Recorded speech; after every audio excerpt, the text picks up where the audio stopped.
Alec, what are your expectations for the season ahead for Surrey? Improvement. Obviously we got relegated last year. We lost in the final of the T20 and didn't really feature in the Clydesdale Bank 40 over competition, so we want to see improvement. We're not saying we have to be promoted, we're not saying we have to win a trophy, but if at the end of the season we've seen, as I call it, the progress chart going upwards, then that's an achievement in itself. How big a blow was relegation for Surrey? It's not ideal, but I said at the time you get what you deserve, and over the season Surrey didn't play well enough, and league tables don't lie, so that's all in the past now. You've got to look forward. We've got Graeme now as our new head coach, which is an outstanding signing. He was top of my list of one. When I approached him back in August, he was the current coach of Sri Lanka. His contract finished in January with them, and I'm sure they would have offered him an extension, but he wanted to come back to our domestic game. He'd had some time with Kent and enjoyed that, and now is a perfect opportunity for Graeme to come and instill his coaching methods and good man management skills to Surrey. What impact has he made in the early days? Yeah, it's been very good. He's everything and more that I was hoping he was going to be. Technically he's very good with players. Individually he's very, very good. He sets high standards, has a good work rate, and as I say, he's just going to take Surrey where we want to be, and it won't be through want of trying, but he's a very impressive individual. He's been there and done it, and he'll continue to do it here. How big an impact can Graeme Smith's international retirement have for Surrey? How big a boost? Well, it was, as I say, he's had a great career for South Africa, but from a Surrey point of view, it's nice that he's now retired, so he's with us full time, which is great. Because, as I say, he was with us last year, but just for 3 weeks, and his ankle, unfortunately, had his ankle injury, which needed surgery, and he would have missed probably 5 or 6 weeks this year because of the way the South African tours were going. But now he's no longer. He'll be with us all the time, which can only be good. You want stability.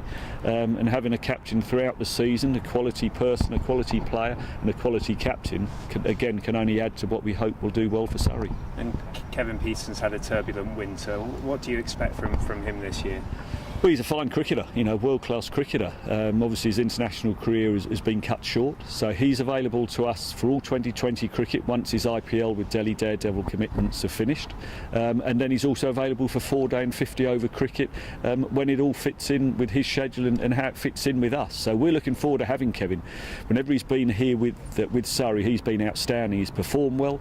The way he's conducted himself within the dressing room and on the training ground has been a credit to him, and he's set high examples for the rest of our team to follow, and that will be no different. And the nice thing is he knows Graeme Ford, he knows Graeme Smith. Graeme Ford's coached him from the age of 8 or 9, so they'll renew relationships there, but Kevin has a big personal pride. He'll want to do well as an individual and help ideally Surrey do well. Were you surprised that England came to that decision?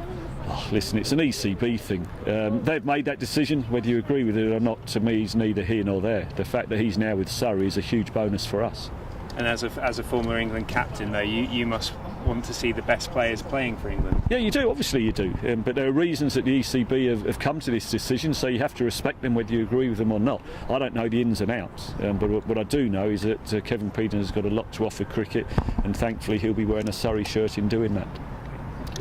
Alec, is it important to build a good balance between the experienced players that you're going to have this summer and some of the promising young youth talent that you had coming through, especially towards the end of last season? Yeah, you want to get the balance right. As I say, it's a relatively young squad. We released 3 or 4 players in their mid-late 30s last season, which allows our younger players now to develop.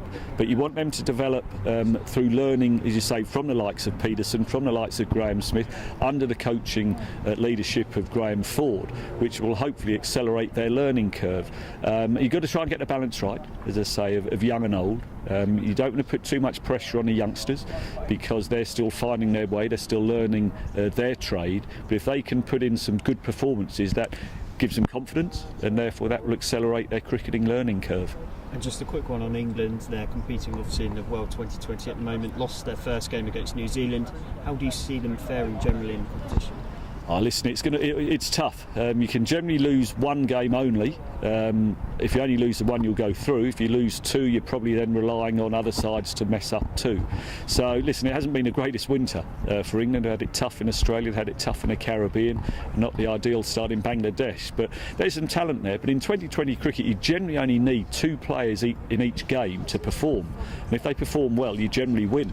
So from a batting point of view, is there someone there who can score 70 or an 80 at the right run rate. Some they'll support them with a 50 or 60. You'll post a good total and then rely on the bowlers to do a good job as a group.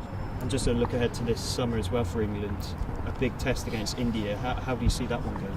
Well, first of all, we've got to play Sri Lanka. You know, they're expected to win both series. As I say, Sri Lanka and India don't travel that well. But having said that, England have got to regroup and start playing better cricket than what we saw this winter. They've got a good group of players, don't get me wrong, but as I say, they've got to play as a team and make sure that the more experienced players stand up and perform.